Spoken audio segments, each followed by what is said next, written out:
Alors vous avez une jeune fille là qui est placée actuellement, qui va vous faire un témoignage sur ce qu'elle vit actuellement et ce qu'elle a vécu. Donc s'il vous plaît, on la laisse parler parce qu'on a besoin du témoignage de tous ces jeunes. En direct de Paris, rue Oberkampf. Faut pas qu'elle ait des représailles. Fais attention à ta vidéo, toi. Non mais c'est vrai, ça va.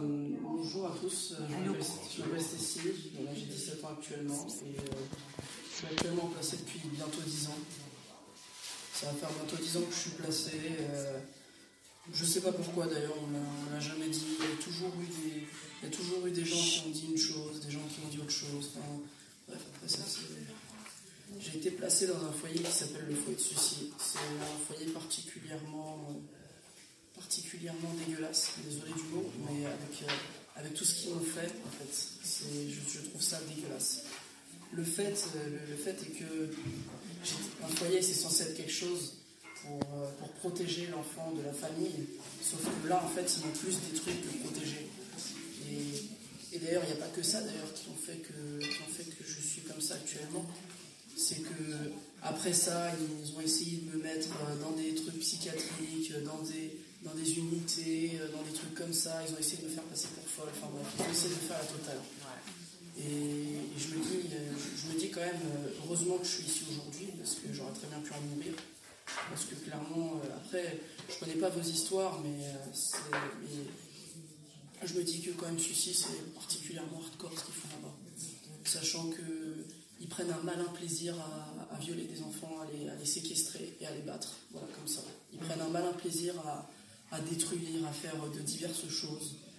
À cause de ça, j'ai des séquelles qui sont à vie. Voilà, j'ai des problèmes de dos, j'ai des problèmes partout. J'ai du mal des fois j'ai du mal à marcher, je ne peux pas courir. Et la justice, dans tout ça, ils font que cacher. Ils cachent. Tu as porté plainte ? Oui, elle a déposé plainte, mais comme à chaque fois, c'est pas instruit. En fait, les plaintes sont pas instruites. Et après, voilà. Tu t'es pas porté partie civile ? Non, mais on peut pas se porter partie civile quand la plainte n'est déjà pas prise en compte. Explique quel âge tu as, s'il te plaît, Stécie. J'ai 17 ans. Et je voulais aussi parler de mon petit frère, parce que ça, c'est quand même un truc quand même qui me met très mal en ce moment. La photo. Ça va faire plus d'1 an que je le vois plus. Donc, pendant qu'il était à la crèche, les services sociaux ils sont venus, ils l'ont pris, et puis on ne sait plus où il est. Ils nous envoient des photos qui, à mon avis, sont falsifiées, sont retouchées. Dans l'état où il est, il n'est pas dans l'état où il était avec ma mère. Donc Leroy, ça se passe dans le 33. Donc moi je suis la marraine de ce petit garçon. Je suis la tata aussi de Stécie. Voilà. Donc il a été pris à la crèche l'année dernière, donc ça fait presque bientôt 1 an. C'est un placement secret, alors qu'il n'était pas normalement, c'est que pour des enfants en grave danger où les parents le battent. Cet enfant n'était pas battu. Moi j'ai vécu 3 mois avec la maman et le petit garçon, il n'était pas maltraité. Il avait des heures pour manger, il avait l'attention qu'il lui fallait. Alors après, il y avait une instabilité sociale, évidemment, mais parce que à chaque fois, le réseau de l'ASE court-circuite les demandes de logement, etc. Et sous des prétextes fallacieux d'instabilité, on enlève l'enfant. Voilà. Donc ça s'est passé 1 an, c'est toujours pas présent où il est. Il y a eu plein d'inscriptions faux, voilà, comme dans beaucoup de... Alors, la dernière fois qu'elle l'a vu, c'était il y a pas très longtemps. Elle n'a pas pu le voir plus de 10 minutes parce qu'en fait, tout simplement, il reconnaissait plus sa mère. Voilà.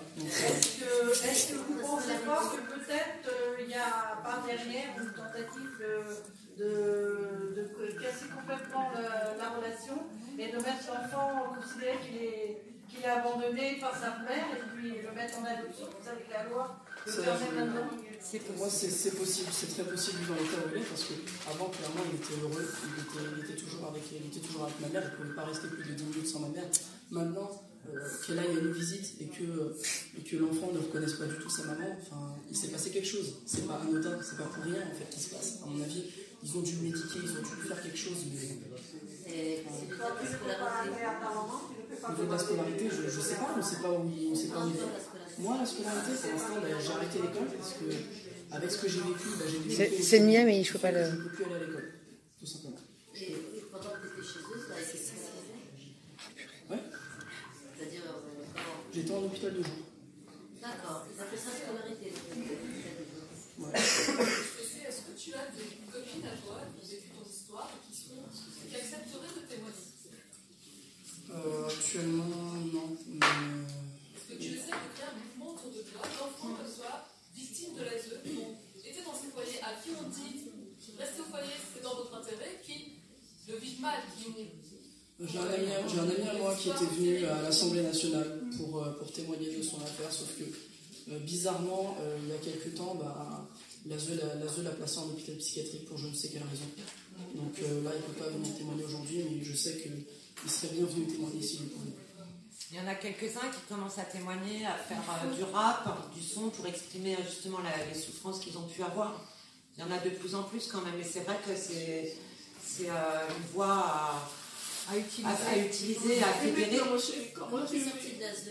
À part M. Loufoque, on n'est pas beaucoup sur les réseaux. Ouais, il y en a quelques-uns. Après, c'est vrai qu'il faut les fédérer. C'est pareil, c'est comme pour les parents victimes. Hein, ça n'a pas été évident. Moi, ça fait que je trouve que là, de plus en plus, les gens se fédèrent. Mais avant, les parents étaient assez isolés dans leur coin également, parce que c'est une des techniques de la zone pour pas que les gens puissent se battre.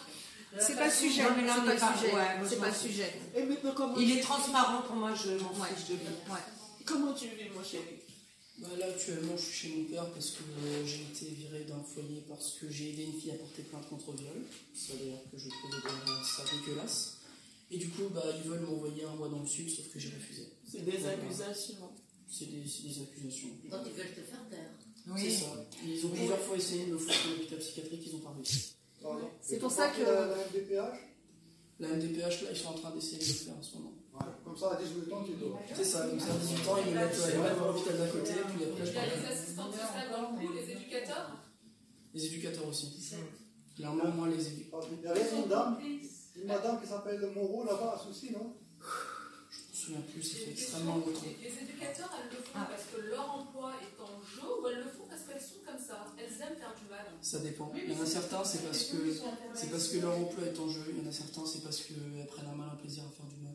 Est-ce que tu Et peux... après, je pense qu'il y a aussi des petits accords, des petites primes. C'est un réseau, hein, c'est sectaire. Est-ce que tu Ça, peux... c'est mon avis. Hein. Est-ce que tu peux, s'il te plaît, Stécie, nous rappeler l'adresse de ce foyer, le département, s'il te plaît? Alors, c'est le foyer de Sucy, donc c'est dans rue des Varennes, donc c'est à Sucy-en-Brie, donc 94 370. Et Donc, est-ce que tu as gardé des contacts avec les anciens personnes qui ont été placées dans ce foyer? Tu n'arrives pas à avoir de contact avec ces gens-là? j'arrive pas à avoir de contact avec eux. Quand tu J'ai étais essayé. à l'école, est-ce que tu as parlé de ça à tes enseignants? Non. Tout simplement parce que on venait me chercher à l'école et on demandait en fait. Je sais pas si l'école était aussi avec eux, mais quand on venait me chercher à l'école, c'était un taxi qui venait me chercher, qui m'emmenait au foyer. Sous contrôle. Tout était sous contrôle en fait. C'est juste que ma mère, en fait, quand elle me voyait à l'école, elle me voyait avec des bleus, un œil au beurre noir, des choses comme ça, et elle se disait mais qu'est-ce qui se passe quoi. Donc quand tu viens à Elle n'a pas le droit l'école, de parler. avec alors. des coups, avec des marques de coups, les codes ne se posent pas de questions. Non, il me posait pas de questions.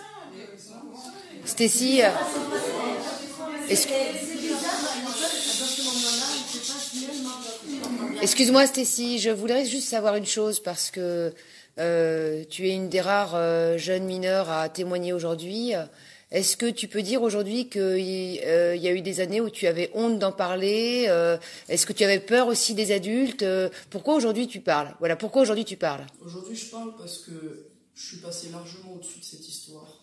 C'est vrai que ça peut être dur, mais moi j'ai tourné la page en fait. Je me suis dit que ça servait à rien de vivre vivre dans le passé, qu'il fallait avancer.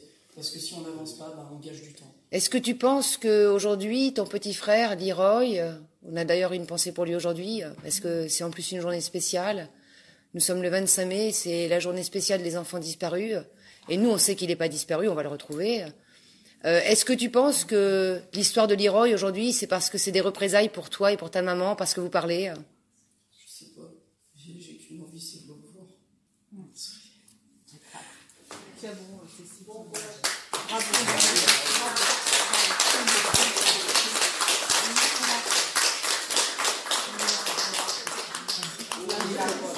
Il information. Je tiens à dire un grand bravo à Cécile, à sa maman aussi qui a dénoncé depuis 10 ans Sylvie Finger, qui a été beaucoup décriée parce qu'elle a un look un peu banlieue, des locks, etc. Mais c'est quelqu'un qui a beaucoup d'éducation, contrairement à ce que certains pourraient dire, et qui a dénoncé quand même depuis 10 ans avec d'autres personnes. Mais c'est quand même une pionnière dans l'activisme contre les placements abusifs. Et je la remercie pour ça. Et voilà.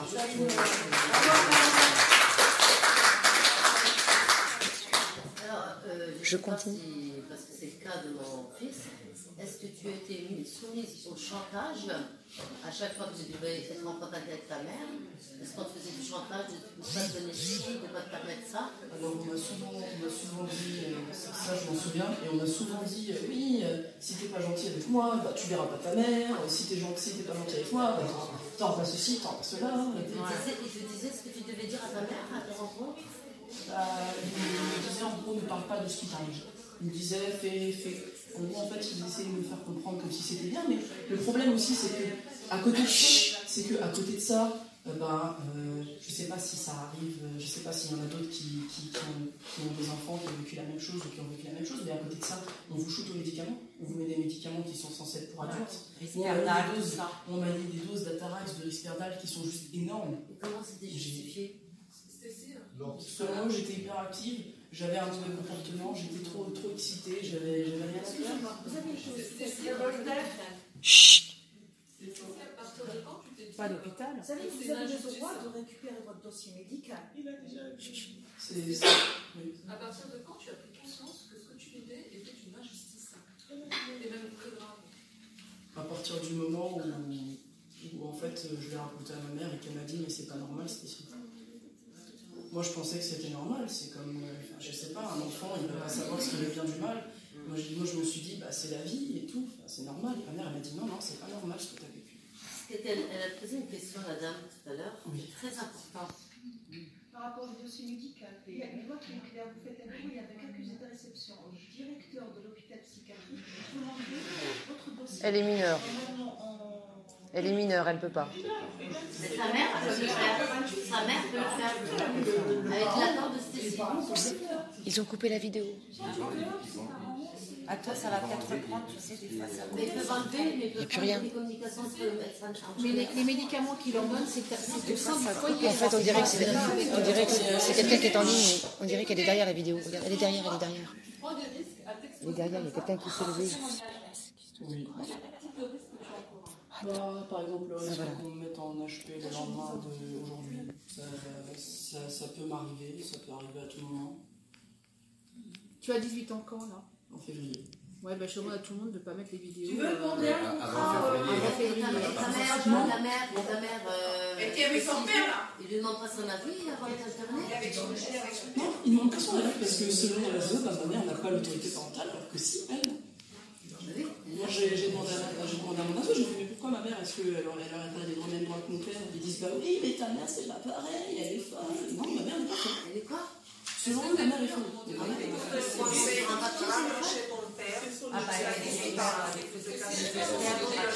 eu des doutes sur ta maman. Est-ce qu'à un moment donné, tu t'es dit, ma maman, en fait, elle est pas très bien. Est-ce qu'à un moment donné, tu Jamais, parce que c'est en grande partie grâce à elle que je m'en suis sorti.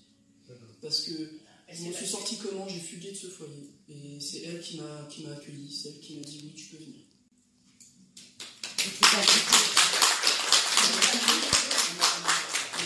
Elle a toujours été là pour moi. Donc moi pour moi c'est totalement... Quand t'as fugué, tu as voulu t'en chercher chez elle? pourquoi la seule t'a refusé?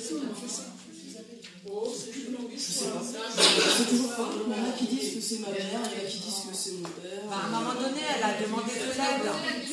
Dernière question. Est-ce que tu sais, Stécie, attendez, est-ce que tu sais, Stécie, que quand on aura fini avec la ZE, il faudra réclamer tout l'argent qui te revient? Il y a beaucoup d'enfants qui l'oublient ça. Et ils oublient eux-mêmes de t'en parler. Parce que tout ce qu'ils ont ponctionné à ta mère en ton absence, ça va te permettre de vivre.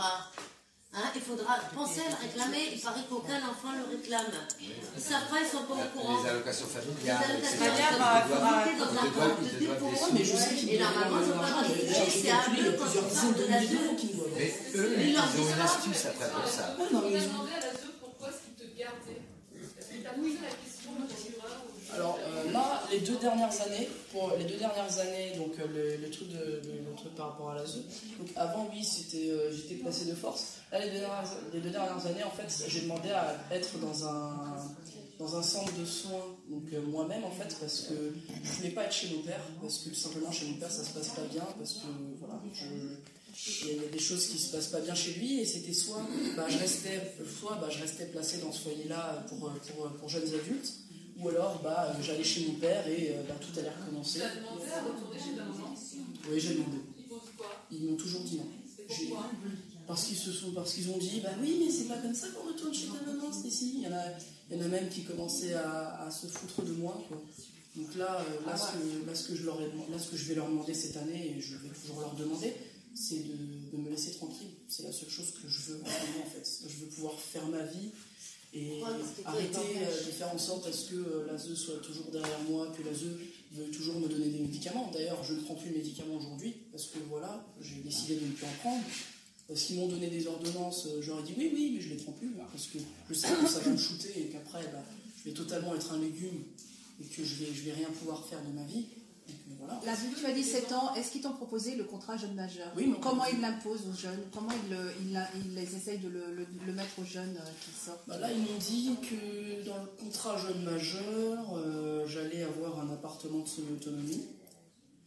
Et que, bref, ils m'ont proposé, ils m'ont un peu vendu la lune, quoi.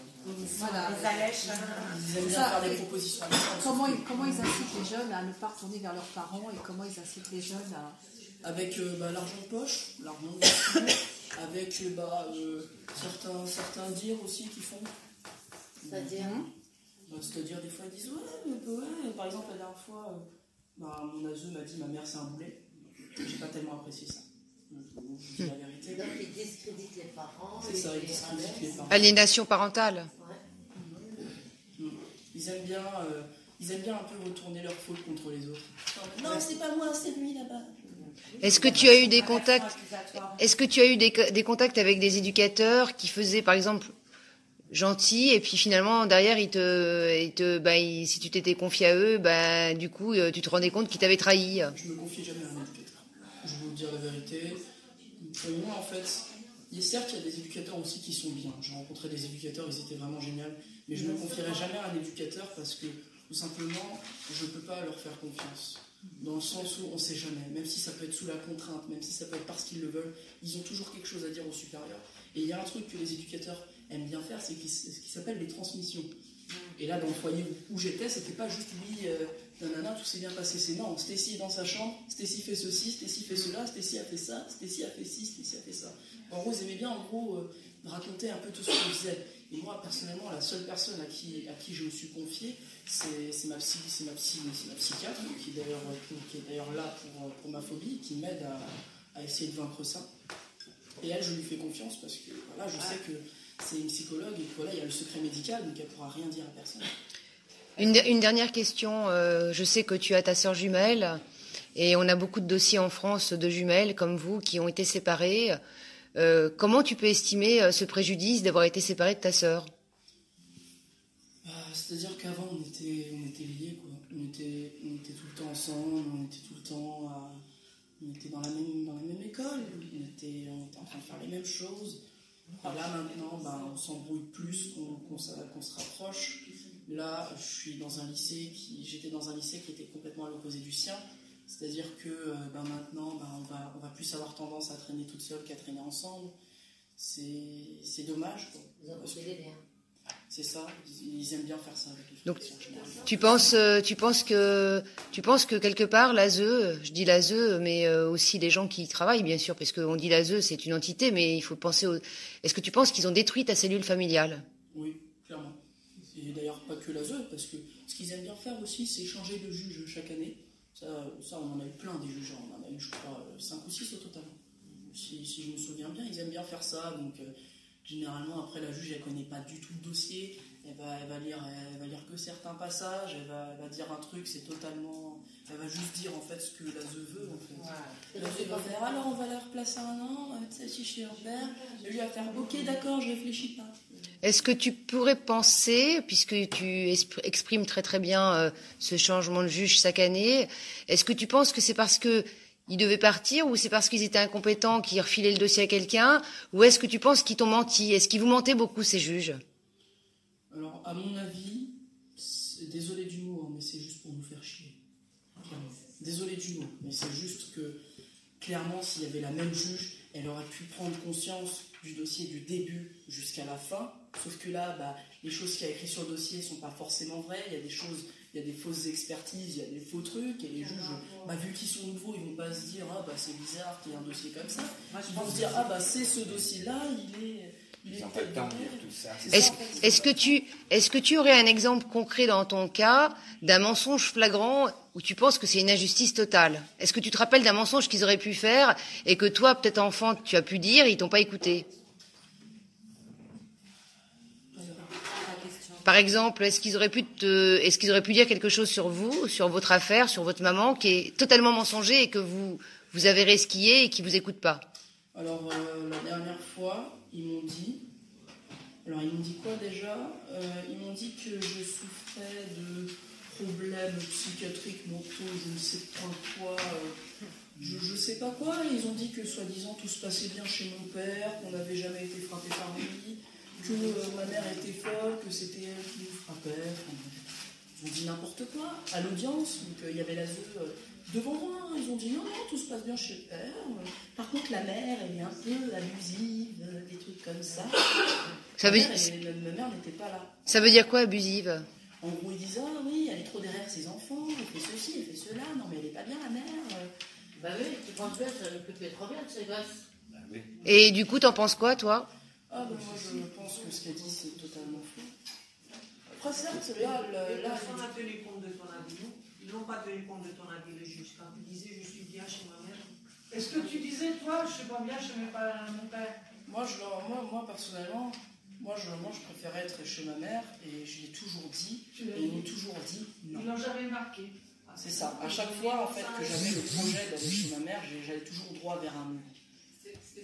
Mais là, excuse-moi, mais là, tu as 17 ans maintenant. Oui. Donc tu peux aller chez ta maman. Qu'est-ce qui t'en empêche? Pas encore. Non, il faut qu'on soit majeur.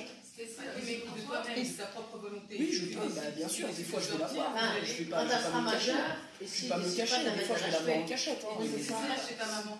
Mais je suis pas d'accord. Essayer de rester, de ne pas retourner dans le foyer. C'est fait après. L'année dernière. En décembre. Mais si tu refuses le contrat jeune majeur, qu'est-ce qu'ils vont faire de toi? Ils vont vraiment te libérer? Ils peuvent rien faire si j'en fais une. Je parie qu'ils peuvent réunir une commission, décider avec une commission, écoutez bien.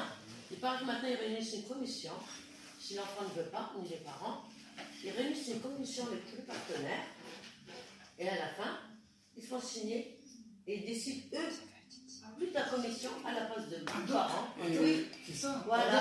Il n'y a plus besoin de nous, ni d'enfants. C'est une commission de tous ceux qui s'occupent de l'enfant et décider ensemble avec le médecin qu'elle va faire un contrat de majeur. Est-ce que moi j'ai déjà subi ça? Non, je te dis que c'est comme ça qu'on m'a dit. Est-ce que j'ose te demander, Stécie? Ma fille avait 14 ans. Ma fille avait 14 ans. Quand elle s'est fuguée, elle a dit à l'ASE, moi je veux pas rester avec vous. Et ma fille avait 14 ans, elle avait passé entre 3 et 4 mois, elle a décidé de rentrer à la maison. Et l'ASE a envoyé de la police. Quand la police est arrivée à la maison, ma fille dit non, moi je veux rester avec ma maman. Maintenant là, je l'ai conduit à Sciences Po. Ça veut dire que si un enfant à 14 ans, un enfant veut rester chez sa mère ou chez son parent, chez son père, il peut le faire. Oui, mais là, c'est pas la même chose. Après, ça dépend de la situation. Est-ce que j'ose te demander, Stécie, Ma fille avait refusé, elle a dit maman est là, maman travaille et que ça se passe bien jusqu'à ce que j'ai conduit ma fille à Sciences Po. Ça veut dire, si maman dit, si l'enfant veut rester chez sa mère, il pourrait. Non, mais pourrait. Mais c'est avant l'enlèvement. Pourquoi il y a autant, selon toi, toi qui as vécu dans les foyers, pourquoi selon toi il y a autant de dysfonctionnement à l'ASE, au foyer? Pourquoi ça marche comme ça? Bah, de un, à mon avis, le manque de fonds, je pense. Après, je sais pas, hein, mais apparemment, il y a des directeurs qui aiment bien se servir dans l'argent qui est fait pour les enfants. Et de deux, en fait, un peu le manque d'éducateurs. J'ai été dans certains foyers où il y avait un éducateur pour genre 12-14 enfants. Il y avait 2 éducateurs pour 60 enfants, des choses comme ça. C'est le manque de personnel, c'est le manque de budget, parce que les éducateurs, parce que les directeurs, pardon, ils aiment bien prendre, voilà. Pas un manque de budget, ça dépend pour qui. Ça dépend pour qui, mais nous on parle pour les enfants. Budget pour les enfants. Et quand tu as un juge aussi élevé, quand tu dis que tu peux aller vers ta maman, est-ce que ça c'est une question de manque de moyens? Ça, c'est, à mon avis, ça c'est juste une question de pour leur plaisir. D'accord, il y a de la volonté à vouloir casser le lien enfant-maman. Merci Tessie. J'ose te poser, excusez-moi, j'ose te poser une question très personnelle, tu peux ne pas y répondre. Pour toi, c'est quoi ton projet de vie aujourd'hui avec toutes ces histoires affreuses qui sont arrivées? Pour moi, mon projet de vie aujourd'hui, c'est d'avoir un appartement et un travail. C'est tout. De pouvoir m'envoler dans la vie adulte, m'émanciper de l'ASE, m'émanciper de tout. Et retrouver des liens avec ta mère. Vous faisiez des activités. C'était quoi le quotidien des enfants? Non, mais là, on va pas pouvoir. Non, elle a raison. Elle a raison. Pas de question encore. Non, mais c'est pas. Ça dépend. Ça dépend. À Zucy, on faisait rien de spécial, à part. Plus de sport, plus d'activités.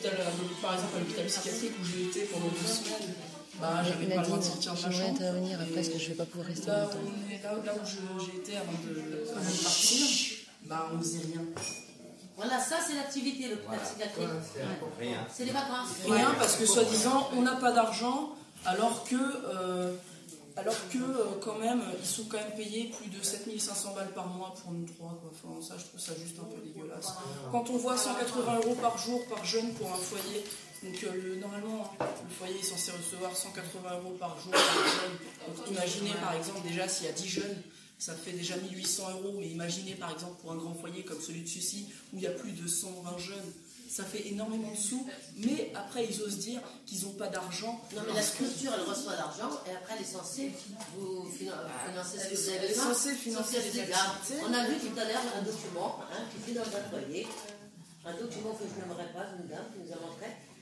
Si vous voyez de quoi vit le foyer, vous allez être choqué. L'argent qui est rentré en un mois dans le foyer pour faire fonctionner et s'occuper des enfants. Tout ça est rentré dans la caisse du patron. Dans le nord de la France, le directeur se faisait payer la taxe d'habitation de sa super villa en bord de mer, et puis les enfants dormaient sur des matelas dans le foyer. Le fuel, la taxe d'habitation, les restaurants. À Dunkerque, ça c'est à Dunkerque. On peut dire que l'institution est corrompue quand même. Le pire surtout c'est les foyers d'urgence, c'est-à-dire qu'avec le surplus de jeunes, il y a des enfants qui dorment par terre. Moi pour avoir déjà été dans un foyer d'urgence, dormir sur un matelas par terre, franchement c'est pas le top. Attends, c'était si avec les filles. Vas-y Nadine. Et entre eux, donc en fait le truc que je comprends pas, c'est quand, pour un directeur, quand tu vois des enfants dormir par terre, des enfants avoir des repas, mais je suis désolée, mais les repas, mais ils sont même pas mangeables. Là, c'est même plus une question de repas d'hôpital ou quoi que ce soit, on nous donne des trucs, c'est pas mangeable déjà d'une. Quand on voit des enfants dormir par terre, le surplus d'enfants, et qu'on voit après, parce que ça je m'amusais bien à les regarder depuis ma chambre d'hôpital, de voir les directeurs avec leur Lamborghini, leur belle Porsche, et moi de me dire, voilà, aujourd'hui, moi j'ai rien, je suis placé, et ça fait depuis plus de 8 ans qu'on me doit de l'argent, qu'on m'a jamais rien donné pour mes vêtements, qu'on m'a jamais rien donné pour ceci, pour cela, qu'il n'y a aucune activité. Pas de sport, on nous dit non pour un McDo, alors que par contre, pour que les directeurs puissent faire un week-end en Espagne avec notre argent, là c'est d'accord. Ça je comprends pas ça non plus. C'est qu'ils aiment bien en fait piocher dans l'argent des autres pour après aller faire ce qu'ils veulent. C'est comme si, je sais pas moi, c'est comme si un directeur d'école prenait l'argent de cantine que les parents reversaient pour la cantine des enfants et qui faisait ce qu'il voulait avec. C'est la même chose. Comme dans les EHPAD. C'est corrompu. Dans les écoles. Merci.